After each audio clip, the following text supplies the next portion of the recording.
At first, I did not want to mention like streams, because imagine having to explain that to an almost 70-year-old lady who has no idea how technology works. How do you explain that? No, there's Apple Music, there's Spotify. I read Children of the Crocodile Egg, and I have so many questions. Oh my goodness. So many questions. Oh my But goodness. before I ask my questions, I want to say that from the very first page, you are such an incredible writer. Thank The language, the diction, I mean, I don't know how to put it into words, but I was impressed, and immediately I picked it up. I just read it at a go. So I want to say kudos Thank on you. your book. Thank you. And let's start with my question. Now, I love the character Labam because to some extent I kind of related to him. And I want to ask, is Labam's story in a way a depiction, or will I say an author portrait of yourself in a way? It's true that while I was developing the character Labam, I did not necessarily view him like I don't live vicariously through Labam. Yeah. Funny thing, let me actually provide some context here, because this story is actually a fictional take to a real story. Yes. My extended family, I come from Nso in the northwest region of Cameroon. My extended family is called Wonwumgai, which translates to Children of the Crocodile Egg. And we grew up with different stories on different origin stories. And at some point, I was like, okay, that could be a good inspiration for a story. And I decided to paint a fictional take to that. Yeah. So in this case, Labam represents my great-grandfather, my grandfather, actually. And if you notice at the end of the book, somebody is reading the story. Yes. So within this book, there is somebody who's reading the story, and is the person discovering that Labam is his great-grandfather, and that is his origin story. Yeah. That the encounter with the crocodile is his origin story. That person reading the book is me. So I looked for a way to put myself into the story, not as an author, but I wanted to participate into the story. And the idea came from there's a Steven Spielberg movie I watched. It's called, it's not Rogue anything, but it's like a movie where you wear some eyeglasses and you get into an alternative space, and you can live your entire life in there if you want. So when I was developing the plot for this, I was thinking of a way to insert myself into the story. So at the end of the story itself, I inserted myself as a character, more or less like a non-playable character in the book, but I was in there discovering my story. And my message was that if we really take time and study history and trace our origins, talk to our grandparents, our great-grandparents, we can actually learn a lot about ourselves, our cultures, our tribes, our ethnic groups, and where we come from. And that could provide context for some of our cultures today. Yes. Now, the reason I asked the question is because the book kind of, it talks about the past, at the same time kind of talks about some of the problems or virtues that we still have today. It talks about what it means to be successful, societal expectations, and all of that. Yeah. So from this book, I want to ask you right now, what are some of the societal expectations that you've had as an artist, as an African who decided to, pursue a career in the creative field? And how have you been able to, stay true to who you want to be? Yeah, I mean, I can condense that into like a conversation I always have with my mom. Like, ever since I started doing music, anytime I'm talking with my mom, I always have to kind of explain what I do. And she's like, so you do music, how do you get paid? And I'll be like, oh, when there are gigs, events, I play at events and I get paid. And you'll be like, that's the only way. And at first, I did not want to mention like streams, because imagine having to explain that to an almost 70-year-old lady who has no idea how technology works. How do you explain that? No, there's Apple Music, there's Spotify. At some point I decided I'm going to explain. I was like, well, so now when you put your music on some platforms, I just call it on the internet, people all over the world can listen to it, and as they're listening to it, as they're clicking it, you get small money. And when you gather all this money from all over the world, it becomes an interesting figure. And she was like, but that aside, what else do you do? So it's like a question that does not have an answer. She's expecting you at some point to say, no, I'm just kidding, I'm a lawyer. And she'll be like, a lawyer. Or you say, I'm an engineer. She'll be like, oh, of course, that makes sense. That makes sense. And it's funny that one day we're having the same conversation, and I told her that, but if I want to summarize everything that I do, I'm a sound engineer. And she was like, engineer? She was like, engineer? That's the most important part. Just engineer. And I was like, I see where the issue is. It's some sort of confirmation bias. She already has an idea of what she wants to hear, and she's looking for you. She loves you as a child, but she's looking for you to say something that will resonate with her value system. Yeah. Something that she can place somewhere. And she wants to place it in a place of importance. That's why she's having this conversation. And if you don't really understand what it is, you might confuse it for something else when it's just concern. She's just trying to be comfortable in the knowledge that her child is doing well. Now she just needs you to explain that in a language that she will get. And our parents speak in engineering, speak lawyering, speak doctoring. Any other language in terms of academics, it's like, okay, cool. But yes, that's the idea.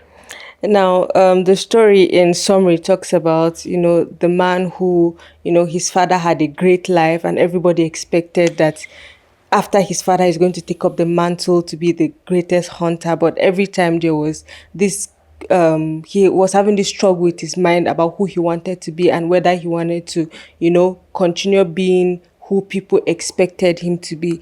And the encounter he had with the crocodile was like a life-changing point for him, because it was a moment that he could have been seen as a hero, as a success, and all the shame would have been taken away, but he decided there was something more to him. So what would you say success is to you? What does success or heroism look like to Wanshe? So let me actually finish my previous thought on the previous question that you asked in terms of societal expectation.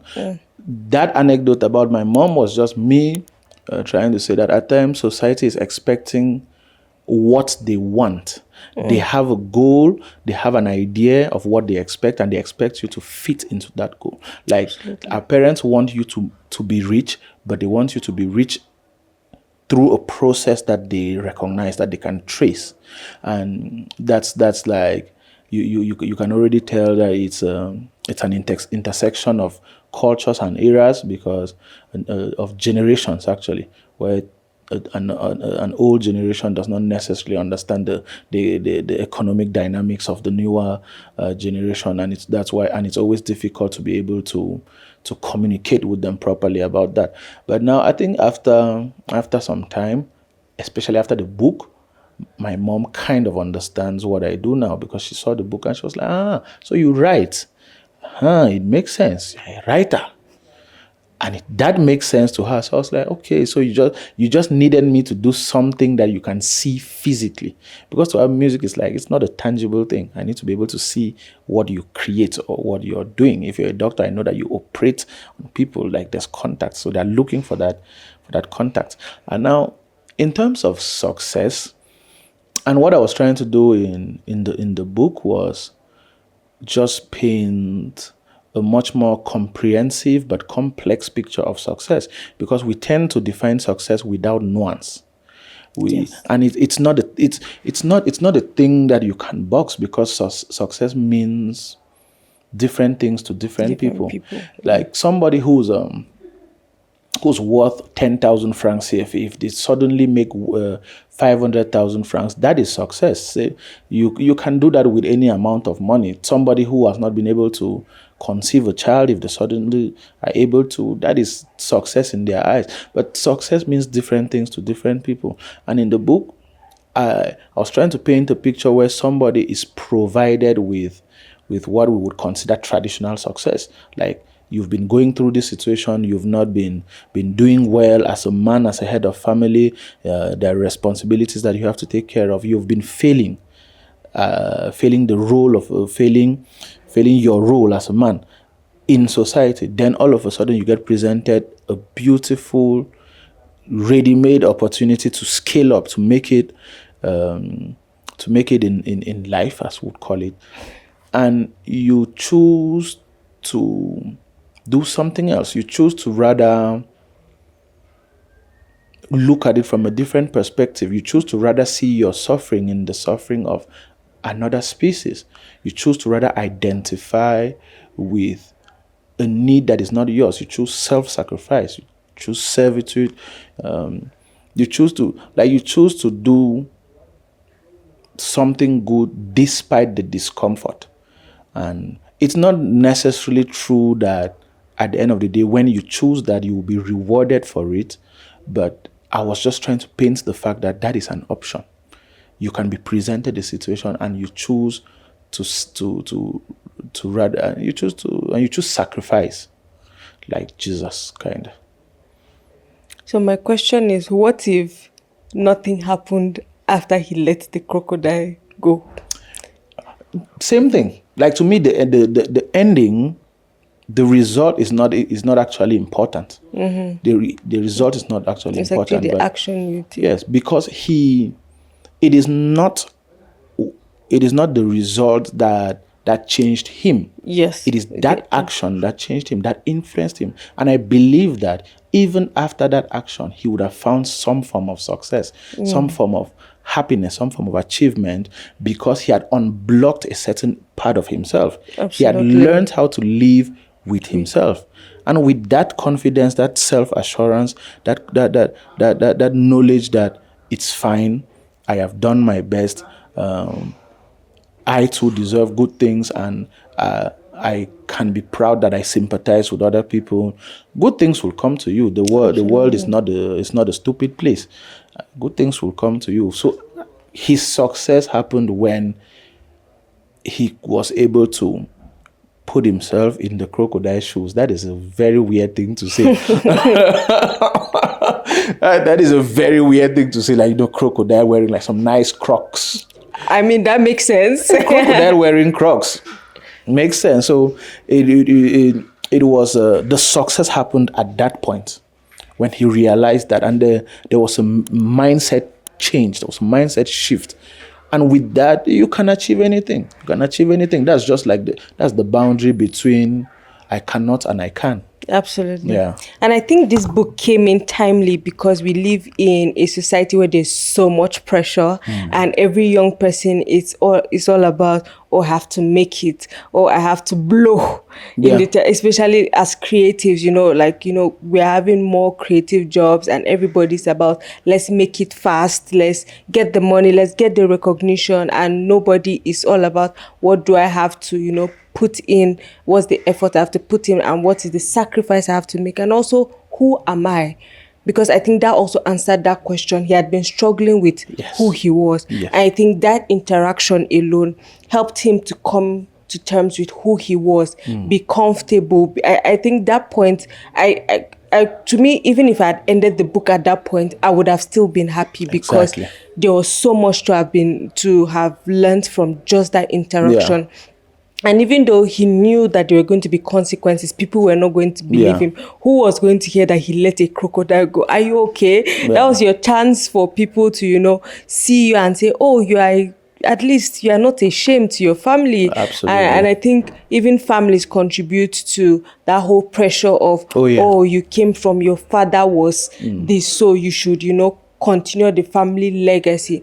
And I think this is a book that every young person or old person should read, because it's going to open up your mind. Yes, I know there are the other distractions of crocodile, of meat and all of that, but then there's so much more to learn from this. And I'm looking forward to, every other thing that you're going to write. Thank you. So maybe Crocs might be looking at this. You might want a collaboration with him because because that would totally go in line, you know. Would be interesting. So would we be having more books coming up? I thinking of doing more based on the reception that you've had based on the book. Yes. So Okay. I'm going to be doing a lot more writing, Okay. but I'll be playing around with the different genres too. Like yeah. I think I'm going to do some poetry next. Okay. But now I'm looking for the best approach. Because I have silent beef with the kind of poetry that we were forced to study in school. So I'm not trying to write the next Sheldon book of verse. The audacity of me to even think that I can write that. But I'm not trying that. That's not what I'm looking at. I'm looking at what is if our context could speak. What poetry would it write? What would its poetry sound like? Like if the regular Cameroonian decided to write poetry, what would it sound like? Like what is the regular Cameroonian's idea of poetry, or what are their poetics? What would they want to hear? What would they want to write? And how would they want to write it? So now I'm much more interested in communicating with my fellow brothers and sisters in the way they want to be communicated to. Makes a lot of sense. Or with. So that is what I am looking for first before I decide to pen down anything. But I'm looking for a way that I can talk to them in a way that they want to be talked to, that I can even represent them in a way that they want to be represented. I am not trying to write my poetry or my next novel at them. I'm trying to write it with them for them. Absolutely. So this is going to be another journey for me, where I'm going to apply my same methodology, try and error, write and déchirer, write and déchirer, write and déchirer. Yes. Yeah, and you just reminded me of something I've been seeing lately. In our previous conversation, you spoke about how this is the time for Africans to be able to share their narratives, tell their stories. And it's important for our stories to be for us, by us, and with us. Yeah. Because no one is going to come from anywhere Not to at come all. and tell your stories. Not at Even all. if when they come to do it, they always alter Yeah. it. They wouldn't tell it the way that it's meant to be. And then years will pass by and our history is scrapped out because we do not know where we come from. We don't know how things are meant to be, or how things used to be, and how we are looking forward to the future. We are not saying the future we shouldn't evolve, but also carry your history along, with you. And this is really an interesting conversation, because with the influx of everybody moving towards global relevance, or what are the whites saying about me, we have to appeal. Even in the dressing, we have to appeal. Not saying you shouldn't have style, mind you, but it's also about being able to be true to yourself, just like the book. I'm still coming back to the book because there are so many lessons that I picked from it, and I think it's not just going to be something that I remember because of the book, but also incorporate it into my life, into the choices that I make, how I show up in the world, or how I put out my creative work into the world. Thank you for watching this clip from the Quoi de Neuf podcast. If you want to watch another clip, click here. If you want to watch the full show, click here.